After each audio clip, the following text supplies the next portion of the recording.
Welcome to the Rimworld mod rundown. We'll be taking a quick look at what you can expect to see from Vanilla, Factions Expanded, Classical. For starters, you'll need to own the additional workshop content, Vanilla Expanded Framework, and Harmony. Going into this rundown, for some reason I had it in my mind that Classical was much older than it actually is. It might be down to how relatively straightforward it is in its presentation, feeling much closer to a vanilla Rimworld content pack, especially when compared against the terrifying mountains of layered interactions that we frequently see from mods on the workshop. Classic isn't big or shouty, it's a simple nice extra chunk of content that works well throughout Neolithic and medieval periods, with some of it even functioning just fine throughout Industrial too.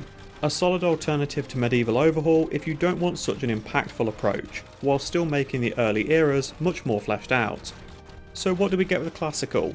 A new Storyteller, 3 factions with unique mechanics, 18 research projects, early game weapons, armour and clothing, a handful of new structures, some extra materials, a deadly drug, a way of calling in reinforcements, road building and a simplified version of the Outposts Expanded mod. Let's make our way through this list then. First up is the new Storyteller, Neron Neolithic. He makes for a very combat heavy run, designed to throw more negatives your way with increased frequency. Whilst it mentions on the workshop page that Neron will lock the majority of factions, including yourself, to Neolithic tech, this feature hasn't been present for some time now, with it being removed from the description of the Storyteller when selecting him in-game. Up next are the factions, the Central, Eastern and Western Republics. All of these republics, by default, will be neutral, so expect to see their traders semi-frequently, with them offering bulk goods, war and slaver options. These factions are going to make use of the new technologies included with Classical, so whilst they're considered a very low-tech faction, sitting no higher than a tribal, they're much better geared and far more capable in a fight, so be a little bit careful if you decide to face them with aggression rather than compassion.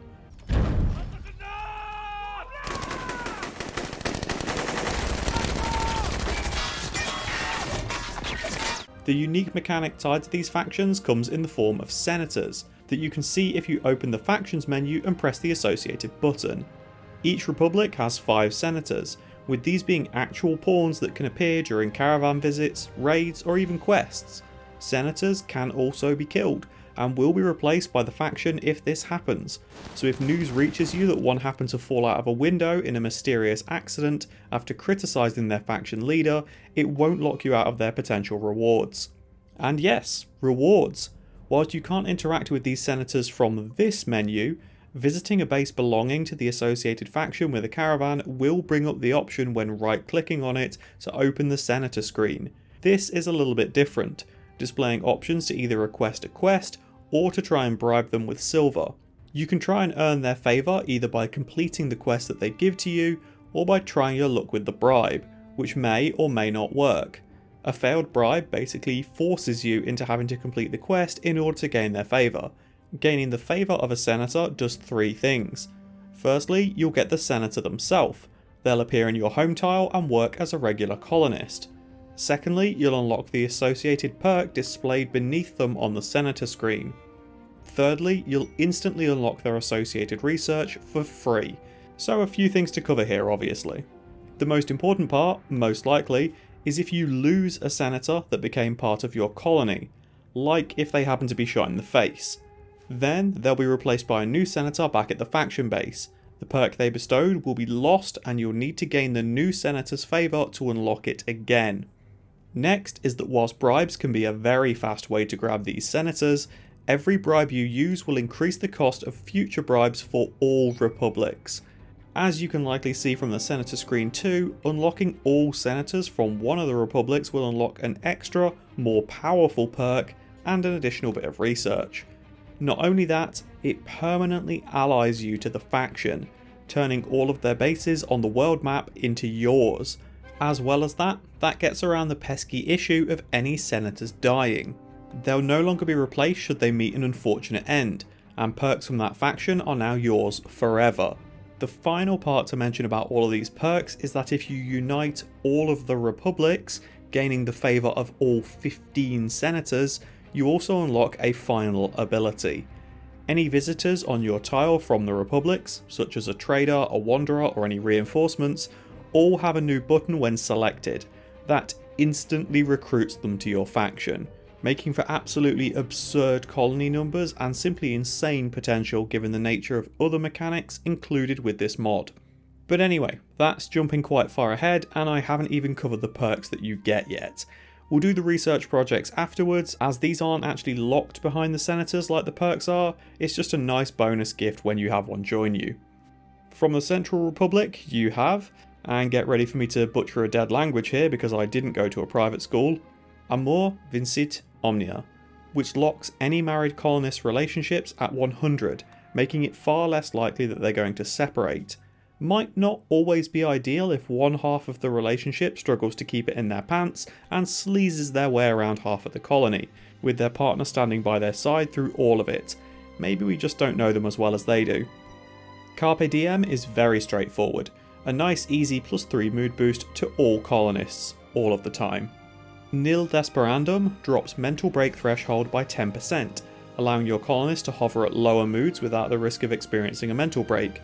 As I've mentioned before, however, just be a little bit careful with these low thresholds, as it's very easy to jump straight from what would have been a minor break into something extreme like a catatonic breakdown, so the colonist having a sad wander and getting that catharsis might have actually helped them in the long run. Panem et Circenses increases the duration of positive mood bonuses by 20%, so whilst it may not be important for things like your meal buffs, as colonists will be refreshing these anyway, it's very helpful for things like nuzzles or buffs that already had a long duration. Parties, marriages, new royal titles, all that kind of stuff. Ars Longa Vita Brevis multiplies the beauty of all sculptures and art around your base by 1.25. For some, this might be overkill, as you might have already designed your room with the best bonuses in mind anyway. But if you get this early on, it can make a little art go a very long way, allowing a single sculpture to have a much greater effect in a common room, granting better buffs to things like your recreation or dining areas. The perk for collecting all 5 senators and earning the allegiance of the Central Republic is Tributum. Once a year you'll receive a donation of silver that is equal to 5% of your wealth. That isn't 5% of the silver you have in your stockpile, that is the entire colony wealth as shown in the graph.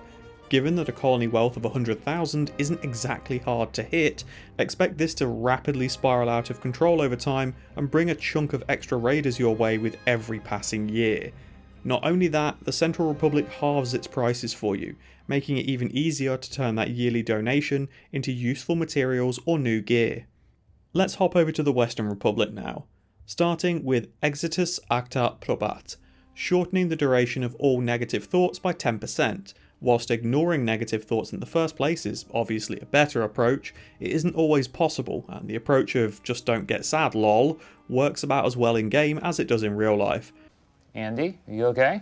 Oh, I'm fine. It's just that life is pointless and nothing matters, and I'm always tired. Also, I can't sleep. I'm overeating. None of my old hobbies interest me.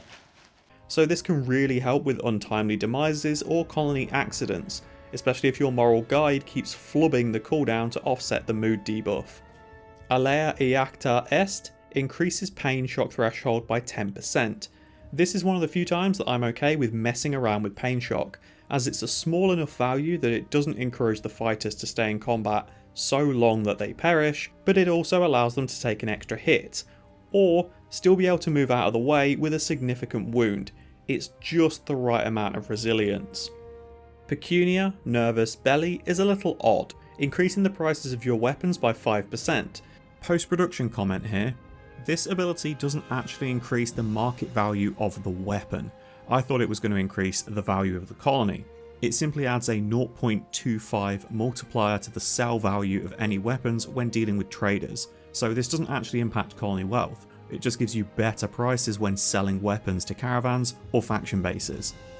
Civis Pacem Parabellum stops colonists that are drafted from having a mental break, just like the dutiful gene from Races Expanded Hussar. This can be extremely useful when colonists are close to breaking because of issues that could be easily addressed. If they're unhappy because they're hungry and bored, for example, manually controlling them by having them drafted while they get something to eat and then down a cheeky beer will let their mood bar work its way back up to a safe zone. The obvious upside to this is that you're never going to have people fleeing from a front line either. No more being upset and throwing a tantrum because there are corpses around in the middle of a life or death fight. Nos moditori te salutant halves the mood penalty for losing friends and family members. Whilst I wouldn't normally want to be in a situation where I'm making good use of this perk, shit happens on the Rim, and with those mood debuffs being some of the most long lasting and highest impact in the game, I definitely wouldn't turn my nose up at this. If you complete your collection of Western Republic senators, you'll unlock Auxilia, granting a 25% chance that reinforcements will turn up whenever you're raided, a much higher occurrence rate than you would normally get for friendlies arriving to help. So whilst the legionaries aren't likely going to be the most impressively geared combatants, they will greatly help in either distracting the enemies or softening them up for you, in some cases dragging them away far enough and inflicting enough niggling wounds that raiders will be collapsing from blood loss before they manage to get to you. That leaves us with the Eastern Republic, and their first perk is Non Omnia Posmus Omnes, which is a straight buff to global learning speed of 5%. Nice and simple. Timendi Costa est Nicia is another very easy perk, offering a 5% increase to research speed for the colony. Broadly speaking, these two perks are some of the better ones to try and earn nice and early, before things like mood buffs and penalties become as important, as they give you a leg up when progressing through the tech tree, and you'll see colonists having an easier time widening their skill set, even with just that small 5% bonus, especially if they have no passion in a combat skill, something everybody needs to get involved with typically. Mensana Incorpor Sano increases global work speed by 10% whilst in a positive mood. This largely depends on when you acquire it as to how useful it's going to be. In the very early game, when you have initial optimism and very low expectations, this is pretty much always going to be active. As the game progresses, you're going to need to pick up some perks from the Central Republic to try and ensure that this is active as often as possible. Acta non verba increases global work speed by 5%, permanently. Much easier to maintain than the previous perk, offering you the opportunity to just roll with a constant 15% buff too. The Eastern Republic are awesome. Natura non constristator halves negative thoughts around uncomfortable temperatures, such as your base being too hot or too cold. If you aren't making use of coolers or heaters, this might be a big help with the mood penalty that comes with sleeping in gross conditions. Nobody wants to wake up stuck to the sheets. The final perk is Perfectus, which will occasionally give you a random research, for free, providing you meet its prerequisite requirements, so it won't suddenly throw charge weapons your way whilst you're still working at fueled workstations, but it might help you unlock electricity. And those are all your perks. As you can see, working with the Republics has some really good rewards, all passively ticking away in the background. If you're worried about losing senators on your own tile and potentially undoing the work that you've put in to try and complete the set of a faction, you can do something a little cheesy to keep them safe by making use of another mechanic included in Classical, and that is Outposts. Now, if you've been keeping up with the mod rundown series, I've already done an entire video on vanilla Outposts Expanded, which covers everything this outpost mechanic includes and a lot more on top of that, so I'll point you in the direction of that video for a much more detailed explanation of these mechanics, rather than essentially going over the same thing twice. Links down in the description. To go over Outposts very quickly, compared to the Outpost mod itself, you only have 4 options included in Classical. The logging, mining, farming and hunting outposts. They have exactly the same settings in the mod options that you can tweak, with identical outputs to the ones in the standalone mod. If you install both Classical and Outposts Expanded, the outposts aren't doubled up in your list of potential options either, so don't sweat that. They're extremely useful to throw the senators in, as they are completely out of harm's way. Also beneficial if the senator turns up and has absolutely garbage stats or an annoying trait. Basically, I'd say your 9 lives were up, Sean. Get fucked, Four Eyes! What do you go out of the... I'm guessing you can also tell why outposts very quickly become extremely broken, with the power unlocked by uniting the republics. You can recruit entire caravans that come your way and repurpose them into outpost fodder. Before you know it, you'll be drowning in deliveries and most likely making the game a little bit boring for yourself. Remember what Batman said to Iron Man before he died: with a lot of power comes an equal amount of responsibility. Next is the scenario, a new empire. This is a pretty cool scenario for a few different reasons. Firstly, you're going to start with 4 colonists that are part of a new type of faction, which is going to set your natural relationship with the other republics a little bit lower, but it will not make you hostile as the note may suggest. They'll still turn up with caravans and visitors, and given just a little bit of gifting, it's very easy to make them friends. As you're a new empire, all of your colonists are going to start wearing togas, and you're also going to have a nice little setup to get you rolling. Some tents, a campfire, a little bit of wealth to buy anything you need, a stockpile of jerky and herbal medicine, some extra clothing for any new joiners that were a bit tattered, a couple of sculptures and some basic building materials. The tents may roll anywhere from 3 to 4 with your starting camp, so hopefully you didn't get lowballed. As well as what could be considered a pretty standard start, you're also given the normal tribal techs, as well as all of the research included with classical. This gives you a great springboard to your starting colony and makes for a nice change of pace to the normal tribal run. There are actually things to do and build with these projects unlocked, rather than sitting at home for your first year, twiddling your thumbs and occasionally restocking the firewood. What you're also going to notice if you go into the senator screen for each of the republics is the reason that you have that reputation hit, because some of your starting colonists actually split away from their old factions to create yours. As such, you start with some favour. So obviously we've got a lot of research included with this start, which also means we've got all of the new gear included with Classical too. Let's go project by project and talk about what each one unlocks, as well as comparing it to any base game gear should a comparison exist. All of these projects cost 1,200 research with no penalty for low tech starts, as they are all valued as Neolithic tech. Up first is togas, unlocking the toga itself and the wreath. The toga can be made anywhere, even a crafting spot will do. Their most obvious point of comparison is going to be tribal wear, given that they're both made as starting gear to cover the torso and legs. The big difference is that the toga occupies the skin, middle and outer layer for clothing, so if you're wearing a toga, you're not really wearing a whole lot else. This obviously leaves your shoulders and arms completely exposed, whereas if you were wearing tribal wear, you would be able to throw on a scavenged coat over the top of it to provide some additional protection. The toga also needs a little bit more material and time to make, but it does come out with slightly better stats because of it. The wreath will require a smithy to produce and is for the most part purely cosmetic, offering 0 defensive bonuses or stat offsets even when made out of a luxury material like gold, and the beauty modifier only applies to the item when it's inside a stockpile, not when it's worn by a colonist. There are probably easier things to make and sell for profit too, so this thing's just here for the looks. Legionary armaments gets you a few more things to play with: the dagger, javelin, spatha and tent. All of these weapons are going to need a smithy to make. First up, the dagger. It feels like the obvious comparison would be to the knife, but honestly this thing has the knife pretty well beat. A whole DPS more per second and better armor penetration too. It does match in terms of its attack variety and swing speeds, it just does the job a lot better for only 10 extra material and a little bit more work. You call that a knife? This is a knife! Ooh, down I go! Ooh. The spatha then comes in with less DPS than the dagger, but higher armor penetration. Compared to its vanilla counterpart, the gladius, it costs 30 more steel and does less damage.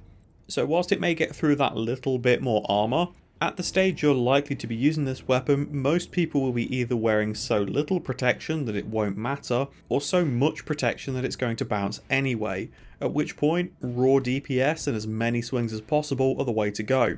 Just bludgeon people to death. Then we've got the javelin, like a roided up peeler. This thing shares almost exactly the same profile, except it deals 10 more damage on its thrown attack, making it capable of removing an entire arm or leg in a single good hit. This comes at the cost of requiring steel to create, compared to the very simple pure wood cost of a peeler. Lastly, that leaves the tent. Costing 20 more material than a simple bedroll, the tent serves a slightly different purpose. It will protect the colonists sleeping inside it from more extreme temperatures, as well as allowing them to sleep outside without the associated debuff. However, they're less comfortable, have lower rest effectiveness, and it provides no bonus to immunity gain factor. Not only that, if you're using them as intended and actually building them outside, they're going to take a massive hit to surgery success chance, due to the filthy environment and nature of being outside. These can be used when caravanning though, and provide a much more secure sleeping spot on a quest map if needed. removing the risk of the chilly or sweaty, slept outdoors and rain debuffs. Just be aware that selecting pawns using these tents is a bit of a nightmare. You need to pause the game to get around the instant deselect that's going on. Now we've got Legionary armour, unlocking the Legionnaire suit and helmet. As you'd expect, this is made at the smithy, and we'll be comparing it to the simple helmet and plate armour. The Legionnaire helmet costs significantly more to craft, at 100 materials, making it 2.5 times as expensive as the simple helmet, whilst also taking more than 3 times the work to create. However, for this extra investment you're getting more sharp, blunt and heat armour, as well as a little bit more insulation, and the key difference is in the coverage. A simple helmet only covers the head and ears. A Legionnaire helm also provides protection to the eyes, nose and jaw, greatly lowering the chances that any man-hunting animals will keep horrifically maiming your colonists by nearly blinding them. Not only that, the Legionnaire helm has a bonus to mental break threshold, making the colonists wearing it a little bit more resilient against a negative mood. The armour itself follows a very different pattern though, being cheaper to produce than plate armour at the cost of taking longer to make. It also offers slightly less protection than a standard suit of plate, while still covering the torso, neck, shoulders, arms and legs. This lesser protection is offset by its higher mobility, and another buff to mental break threshold, with plate slowing the wearer by a massive 0.8 and Legionnaire only applying a 0.2 move speed debuff. So whilst higher armour values are normally king, that chunk of difference in mobility really seals the deal and makes Legionnaire armour the winner.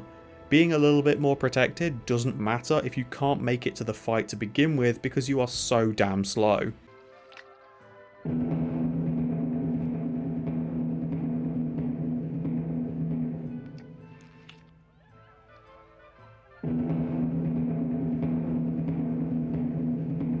Centurion armour provides its own suit and helmet, available to be produced at the smithy.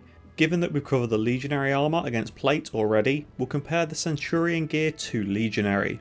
For the headgear you're paying an additional 20 materials and an extra 33 work, for a slight boost in defensive stats, at the cost of losing that mental break threshold buff.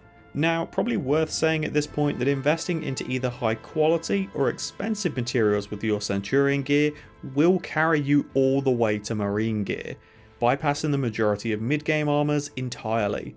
This stuff is simply that good.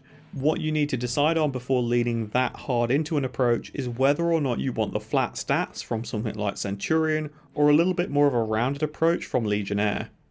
Onto the chest plate. Again, Centurion is costing 20 more materials and a little bit of extra work, for about a 4% increase in sharp armour, 2% more blunt and 3% more heat. It also has an ever so slightly worse move speed debuff, and it loses that mental break buff. However, the Centurion armour comes with an AoE buff to pain shock threshold for all friendly targets. Whilst it may only be 10% and it can't stack, having at least one member of the front line wearing this to provide everybody else the boost is very beneficial.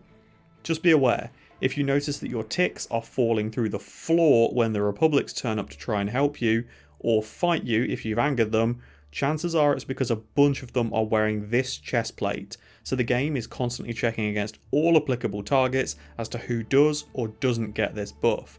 Sometimes the Republics will save your colony, but absolutely kill your gameplay for the next half hour as you wait for them to leave, barely able to get above 1x speed.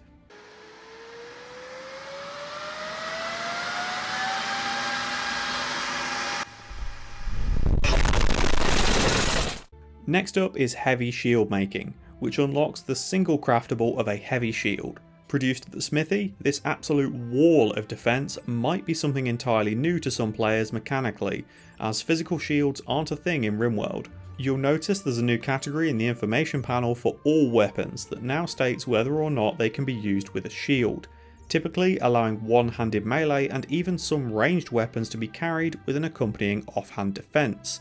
If you run a lot of other modded weapons, you'll have mod options specifically for the shield framework, allowing you to fine-tune what can or can't be used with a shield equipped.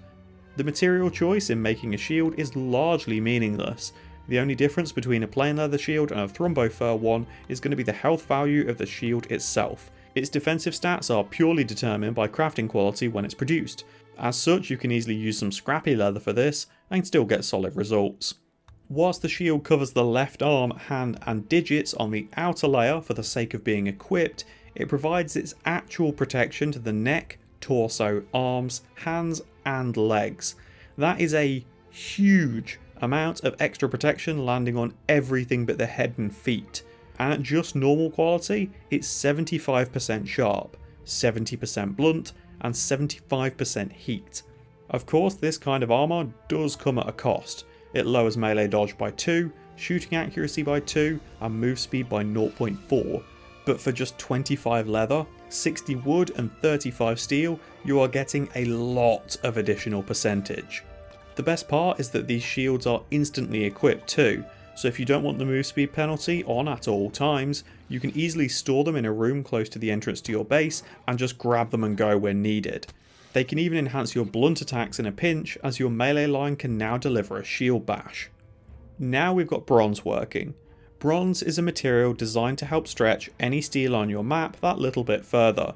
If you're playing in a biome without any mountains to carve your way into, or perhaps if you're being very specific about what you want to use your steel for, bronze is created at the smithy by combining 10 steel and 1 stone chunk, resulting in 20 newly forged bronze ingots.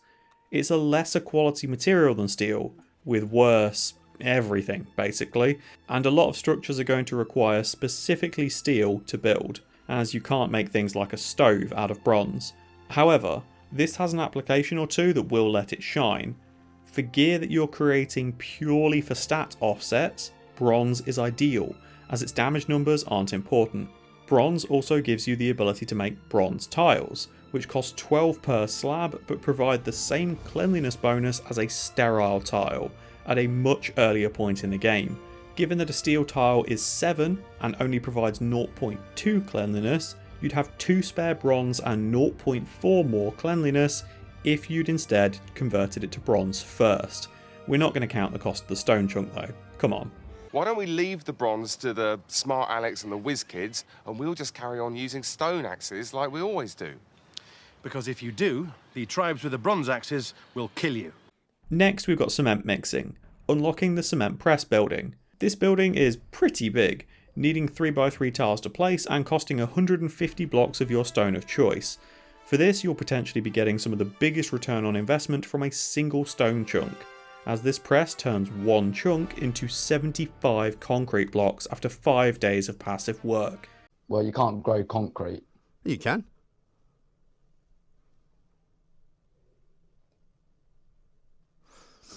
Now, whilst all stone blocks are different and have certain strengths and weaknesses, concrete is pretty much the bottom of the barrel, only just beating slate, the weakest block of all with its max HP, at the cost of not having a natural beauty bonus, so concrete sculptures are never going to be that pretty, as anyone who's lived in a brutalist style city can confirm. Concrete is of course useful for throwing down a very cheap and cheerful perimeter wall or paving around the base to boost move speed as needed. It also saves your colony a lot of time in the early game to have these presses running passively, rather than needing somebody spending days at a stonecutter's table, earning no crafting experience, without mods anyway, for all of the effort they've put in to make bricks to serve the entire colony. Next one, the crafting bench research. Really straightforward. The bench functions just the same as a crafting spot without the horrific work speed penalty, allowing you to make all the simple builds it contains more effectively, which given some more recent interaction from DLC like Anomaly, makes it really useful for ceremonial gear, nerve spikers or ghoul enhancements. We've got the wood-fired crematorium project that unlocks the building of the same name. This gives you a much earlier option for getting rid of bodies without needing to jump all the way up to electricity. Great for cleaning wealth off your map by totally removing corpses, as every single one of them is 250 silver waiting to be used against you. Remember folks, burn your bodies, or install some things float and chuck them in the nearest river. Make it someone else's problem. Next is temperature control, unlocking the heat stones and the large passive cooler. Heat stones are relatively simple, working like a wood fueled heater, aiming to hit a steady 21 degrees C in whatever room it's built in, whilst also giving off the tiniest amount of light too. Odd that for something with stones in the name it only costs wood to build, I'd have thought it'd need a chunk or two to actually fill the frame. 50 wood will last around 7 days with this, so it's a pretty cost efficient method too, and best of all, it has steady, stable heat. This thing won't go turning rooms into sweat boxes like a campfire or a stack of torches. The large passive cooler is a complete mystery, costing 150 wood to build, with it needing another 150 every 25 days to keep it fully fueled. This, somehow, passively cools the air so that it can drop below freezing, allowing you to create tribal freezers and keep your food fresh forever. Now, this is going to hit -5 and stay there, but the entire way passive coolers of this style work is via evaporation. A hot environment evaporates the water that's stored in the cooler, which draws in heat from the surrounding area, raising humidity, which lowers the temperature. Somehow this thing evaporates water so hard that it actually brings the surrounding temperature down to freezing. Not only that, once the temperature is below 0, it continues to work, despite being frozen. In this house, we obey the laws of thermodynamics! I can see that some people might take an issue with this bit of tech. A buildable root cellar that functions as a chilled storage shelf might have been a bit more technologically feasible. Meat drying is the next tech, and it's really cool. Unlocking the meat drying rack, this can be built for 80 wood and 20 steel. Once constructed, you'll be able to load this rack with 75 meats to begin the drying process. This raw meat can be anything. Insect, human, whatever. It'll turn into jerky exactly the same and come with absolutely no debuffs once consumed. This drying normally takes around 15 days in standard conditions, but can be accelerated by keeping the room that they're in above 29 degrees or so, reducing the time needed by 33%.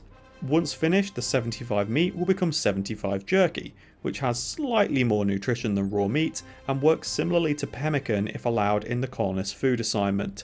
Given that this food doesn't require refrigeration or even a roof to stay in perfect condition, it might be wasted if used as an ingredient in normal meals, so consider turning jerky off on your stove bills and keep it around for either travel snacks or emergency supplies.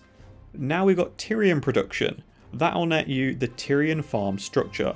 This building can be a little tricky to place on certain maps, requiring a clear 3x3 space of shallow water. Once placed, you'll be able to stock the farm with 150 standard cloth. Now comes the grim part. Tyrian farms take 30 days to process.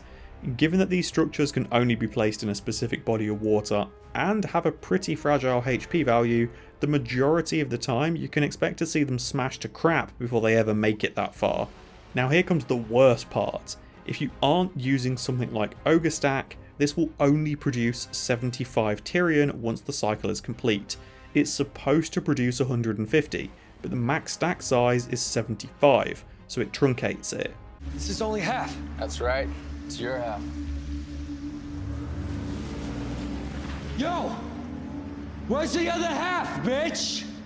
The produced fabric is identical to cloth in every stat besides beauty, with Tyrian boasting a massive 550% bonus to it. This makes for an amazing fabric for items like drapes or armchairs, with its massive bonus to beauty largely wasted on clothing, as most of them don't use that specific stat in the correct way to have any meaningful impact when worn. The thermobath is a pretty niche project to make use of, allowing you to build a bath over the top of a steam geyser.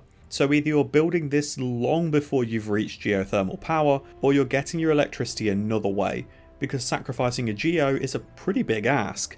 The building itself takes a long time to build, and requires 250 stone blocks of your choice, although it's probably best to use marble.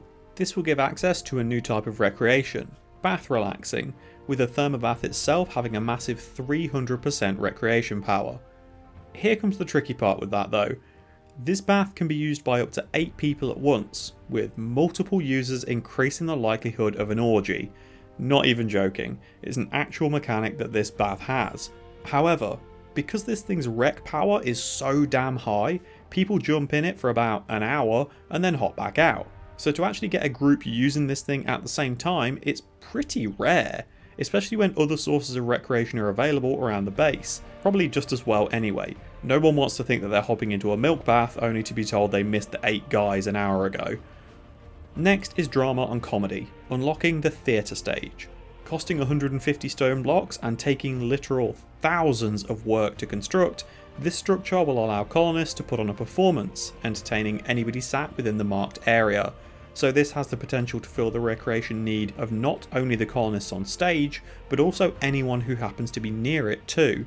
Very useful to add more variety potentials to your recreation types as well. This will stop pawns getting bored of using the same thing again and again. Don't worry too much about what stone you build this out of either. You won't get that big of a beauty bonus by using marble, it's a pretty standard stage. Mosaics are a new floor type that you can research, coming in with granite, limestone, marble, sandstone and slate varieties.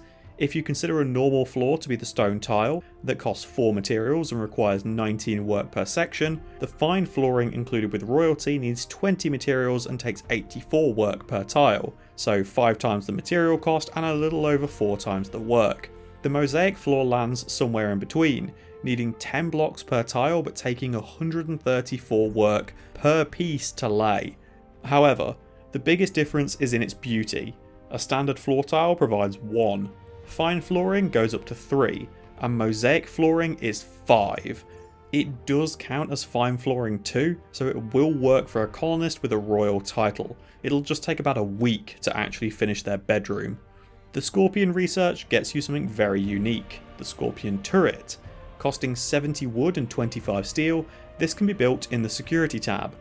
What makes this different is that the Scorpion essentially has 2 profiles. One as a stationary manned weapon and the other as a handheld ranged weapon.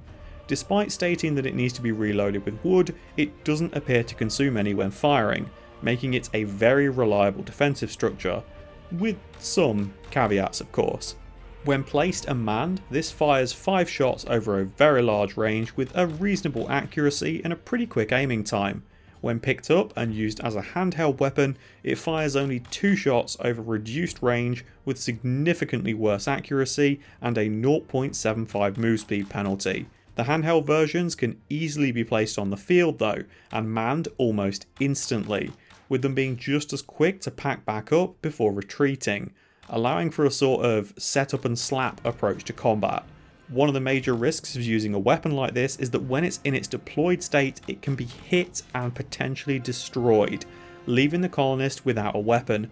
So whilst these weapons are fun to mess around with and see in action, they're perhaps a little bit too micromanagement heavy to be viable, and come with a host of downsides that you need to try and mitigate through careful planning before heading into an engagement. Beacons are one of the stronger research projects included with Classical, and will be useful from the moment you research them until the very end of the game. Costing just 150 wood and 50 steel to build, this allows you to summon an ally to help in your time of need. This ability does come with a 3-day cooldown, which for the most part will always outpace raids that standard storytellers are able to send, allowing you to always have backup when needed. It's nice to keep around as a Hail Mary when things go really bad, but try not to get into the habit of spamming it, as it does remove the majority of risk from combat. Once a beacon has been lit, it will eventually break and become a small pile of materials, offsetting the cost of building another. The beacons are lit!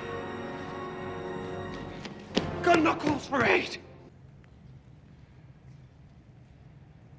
No. The last research is road building, which opens up the functionality on the world map. You'll now be able to build paths, dirt roads and stone roads using caravans. Paths are very quick to create, requiring only 50 work, a dirt road requires 200 work, and a paved road requires a massive 1000. These paths and roads are the same ones you'll see in the overworld at the start of the game, so now you can join your faction up to the central network as it were, and make for easier caravanning routes. Each colonist, regardless of their capability, will contribute 1 work per tick when building these roads. So if you're messing about with large groups of pawns that you shipped off to an outpost and have no use for, they're going to make very effective chain gangs to build your infrastructure. Just simply plonk the caravan on a starting tile, tell them which direction to start building a road, and as long as you've got a couple of decent planters with them, they'll forage enough food to keep themselves going almost indefinitely. The final part to mention with Classical is the inclusion of the poppy plant. It has a pretty rapid growing time and only requires a planting skill of 4 to sow. Whilst its harvest yield may seem low, at only 2, it's because what you actually gather from the plant is pure opium. As a drug of choice, opium is certainly a questionable one. Instantly addicting, a single dose will have a colonist hooked for a long time, as this thing has a horrific 15-day withdrawal period, and it's never safe either, with a constant 1% chance of overdosing always looming in the background. For your troubles, you'll get a total pain immunity whilst high on this drug, with a single hit potentially lasting up to 12 hours. Tolerances not counted, of course. Whilst pain immunity may help you in some fringe cases, this is likely going to get some of your colonists killed, especially if it's on frontliners, and if it does somehow provide a combat benefit to you, now you're going to have an epidemic of addiction spiralling throughout the colony. I've tried to run an opium colony before, and let me tell you, when supplies start to run scarce, the doom spiral is savage. It is not a nice thing to try and get clean from. Keep this thing well away from your colonists unless times are really desperate. And all of that is classical. Whilst the other faction rundowns might have covered a mechanic that was intentionally overpowered, with the caveat being it takes a lot of work to achieve or is a win more kind of situation, classical has quite a few things that are just straight up power creep. The weapons and armour, the beacons for guaranteed reinforcements, all of the passive bonuses from the senators. It isn't quite as simple to say self-moderation is the important part with this mod, as its impact is a lot more baked in with all of the systems and equipment. It's fantastic to provide some more strength to early game tech and raids if you go the route of angering the Republics, giving you a much greater challenge than a bunch of idiots with clubs wearing animal pelts, as you'll find fighting against the Republic is a lot more of a challenge, with bullets frequently bouncing off their steel plates and javelins sailing across the map to obliterate your colonists. Maybe not an inclusion for every run, but definitely something to add if you're planning on sticking around the lower tech levels for quite a while and will actually see some use from it. Thanks for watching, folks. If you have any mods you'd like to see a full breakdown for, or suggestions of mods you'd like to see covered, feel free to leave them in the comments. I might get around to them. I'll be back again soon with another Rimworld mod rundown. Wherever you are in the world, enjoy the rest of your morning, afternoon or evening. Take care.